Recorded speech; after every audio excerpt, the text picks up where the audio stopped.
بغیر کاروبار کر رہا ہے، جو آدمی روزانہ 10 لاکھ روپے 20 لاکھ روپے رشوت کھا رہا ہے، جو پولیس والا 5-5 10-10 کروڑ روپے کے اندر تھانے لے رہا ہے اور دے رہا ہے، جو پورے علاقے کے اندر اپنی بدماشیاں چلا رہے ہیں، وہ کیا انقلاب چاہتے ہیں کیا؟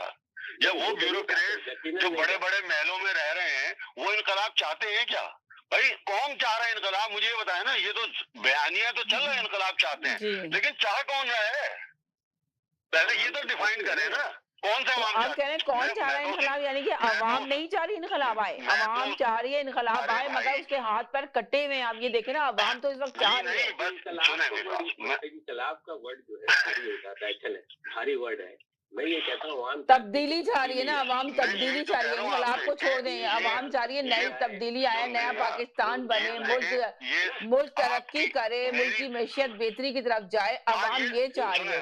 عوام یہ چاہتے ہیں کہ ترقی ہو، کاروبار پھلے، لیکن مجھے کچھ نہیں کہو، جو میں کہہ رہا ہوں نا وہ کرنے دو، باقی انقلاب آ جائے، پاکستان میں بجلی بھی صحیح ہو جائے، میں پیسے نہ دوں، میں کنڈا لگاؤں، میں کارخانے میں بجلی استعمال کروں، پیسے دینا نہ پڑے، لیکن پاکستان بہترین ہو جائے، کرائے کم ہو جائے، میں ایک پائی ٹیکس نہ دوں، یہ چاہتے ہیں عوام۔ نہیں، عوام یہ چاہتی ہے نا، غریب عوام چاہتی ہے بیچاری، اس کو تو بجلی نہیں مل رہی ہے، کچھ نہیں مل رہا ہے، یہ تو جو حیثیت دار لوگ ہیں وہ کنڈا لگا رہے ہیں، وہ کنڈا لگا کے بجلی چوری کر رہے ہیں۔ میں تو اس عوام کی بات کر رہا ہوں جو ٹھیلا لگا کے دن میں 10,000 روپے اور 50,000 روپے کما رہا ہے اور صرف 100 روپے 200 روپے دے رہا ہے وہ بجلی کا کنڈا لگا کے، وہ چاہتا ہے کہ تبدیلی آ جائے، لیکن میں اپنا کام نہیں چھوڑوں۔ تو وہ یہ کون سا میں ڈیفائن کریں نا، کون انقلاب لائے گا؟ ایک ایک بندے کو ایک ایک بچہ انقلاب دے گا، لائے گا یا نہیں لائے گا؟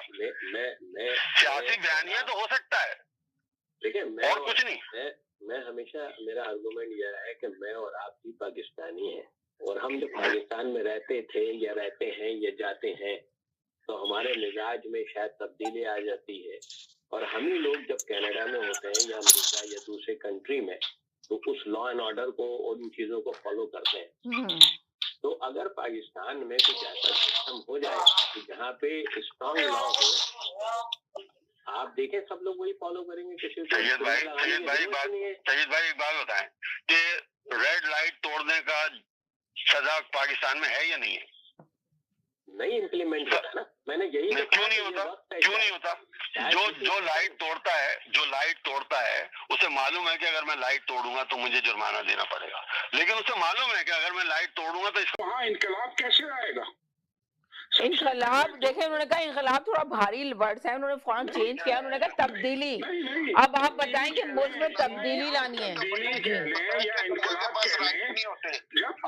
معیار ہے ملک کے اندر، انقلاب کی وجہ یہ ہوتی ہے کہ لوگوں کے پاس رائٹس نہیں ہوتے۔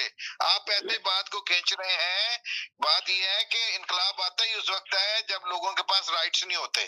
تو آپ کا جو بنیاد آپ جس کے اوپر آپ نے اپنا آرگومنٹ بنانا ہے وہ غلط ہے۔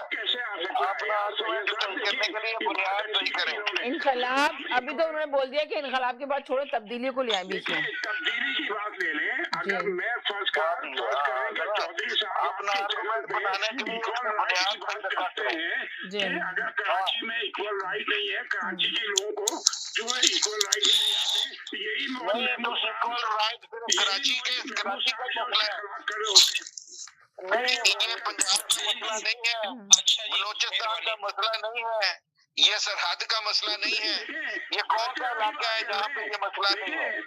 بلوچستان لے لیں یا کراچی لے لیں، خاص ایریے میں خاص لوگوں کے لیے ایکول رائٹ نہیں ہے۔ بات سنیں، میں ایک بات بتاؤں تمہیں، بات یہ ہے، آپ کو سوری میں نے تمہیں کہہ دیا، آپ کو بتاتا ہوں ایک بات یہ ہے کہ ہم پنجاب کو بڑا انڈر اسٹیمیٹ کرتے ہیں۔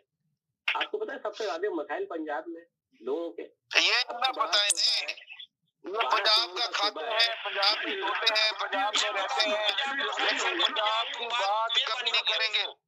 وہ بڑا یہ سید صاحب، یہ پنجاب میں رہتے ہیں، پنجاب کا کھاتے ہیں، پنجاب کے پیسے میں مزے کرتے ہیں، لیکن پنجاب کی بات کبھی نہیں کریں گے، یہ ہے ان کی منافقت۔ کیوں نہیں کریں گے؟ پنجاب کی بات کرتے ہیں۔ یہ پنجاب کو قتل کا ثابت کرتے ہیں ہمیشہ۔ رک جائیں، زاہد صاحب بھی آ گئے، ذرا ان کی